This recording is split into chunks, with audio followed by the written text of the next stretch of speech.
He was asked, of course, about immigration. And he said, I haven't done anything that would have encouraged people to come up. Maybe they think I'm a nice guy. Maybe I should be flattered they think I'm a nice guy, and that's why they're coming up. But they also came up in 2019, and I don't think anybody thought Donald Trump was a nice guy, so I haven't done anything to do. No plan for it. Talked about how opening up detention facilities to deal with the capacity. Mr. President, is it or is it not proper for America to be forced to accept children who come on our border and then placed with a relative in the interior while he or she is supposed to wait for a court date to have his or her status determined? And aren't you, in essence, saying if somehow, some way, you are a, quote, child, and many of these are 16 and 17 years old, which means they ain't students. These are economic refugees who are going to pose competition for jobs held by unskilled workers in America. Not ask about that. Not that way. Mr. President, following these two mass shootings, you, others in your party, talked about the need for gun control legislation, and the primary one you're talking about is so-called comprehensive background checks, closing up the so-called gun show loophole. Colorado closed up their gun show loophole. What shooting would have been stopped by a comprehensive background check, Mr. President? Not ask. Mr. President, after these two shootings, you and others talked about more gun control legislation and the need for more comprehensive legislation, and threatened to use the filibuster in order to achieve it.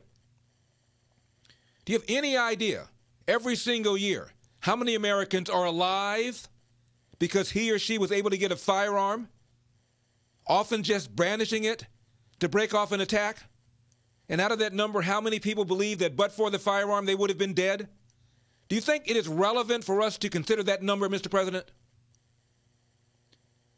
Mr. President, after 8 people were killed by gunmen in Atlanta, 6 of whom were Asian American, you, your administration, Kamala Harris, all reached out to the Asian American community and talked about hate crimes against Asian Americans, even though this suspect reportedly said he had no animus against Asian Americans. He was angry at himself for his sex addiction, and 2 of the people killed were white, 1 Hispanic. Yet, Colorado, the murderer is a Muslim man suspected of murdering 10 people, told classmates and friends that he felt discriminated against because he's Muslim, had posted on Facebook, Islam is perfect, yet you don't consider that to be an attack on the Christian or the infidel community. Please square this for us, Mr. President. Not asked. Does President Trump, Mr. President, deserve any credit for Operation Warp Speed? Something that you and Kamala Harris said you would not follow if he told you to take it? And now the CDC and other health professionals are complaining that a large number of Trump supporters are refusing to take the vaccine when you publicly said if Trump urged you to do it, you wouldn't follow his advice, and Kamala Harris said if Trump urged you to do it, you wouldn't follow his advice? Of course not asked. By the way, PBS was asked a question. ABC, Associated Press, NBC, CBS, CNN, Fox News, not asked. Newsmax, not asked. I believe we even have Salem there, don't we? Mr. McConnell, I believe we do have a Salem person there at that press conference. Not asked. Nobody center of right was asked a single question, which is like a big forefinger to half the country, despite the fact that the president talked about unity, coming together, reaching across the aisle. He also got away with this one.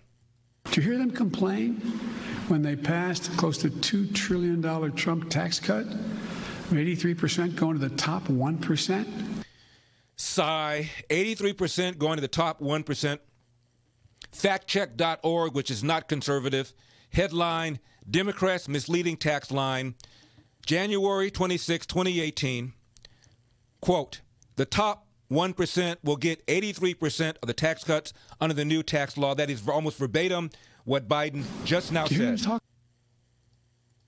Did you hear them complain when they passed close to $2 trillion Trump tax cut?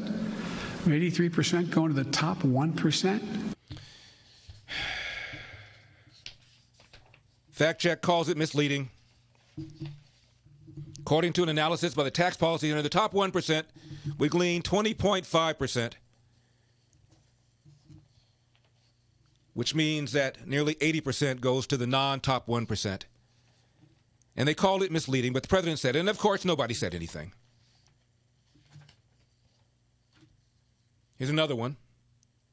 When the federal budget is saving people's lives, they don't think it's such a good idea.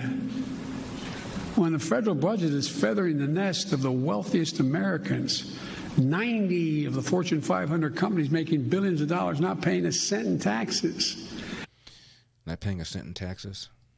Reducing taxes to the point that people who are making, if you're a husband and wife, a school teacher, and a cop, you're paying at a higher rate than the average person making $1 billion a year is.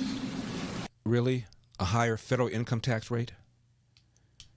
I went around the horn with this with one of the reporters at ABC News, and he promised to get back to me when I told him he was dead wrong when he said that. Never got back to me. I'm pretty easy to find. We're going to get back to President Biden talking about immigration flooding to our borders. They don't want to leave their homes. Don't blame me. I never said anything that caused them to do this. It's cyclical. It's it's a lot of factors. It's very complicated. It's hard to say. I don't know but whatever Trump did, he shouldn't have done it, because he shouldn't have done it, because I'm not Trump. I'm Biden.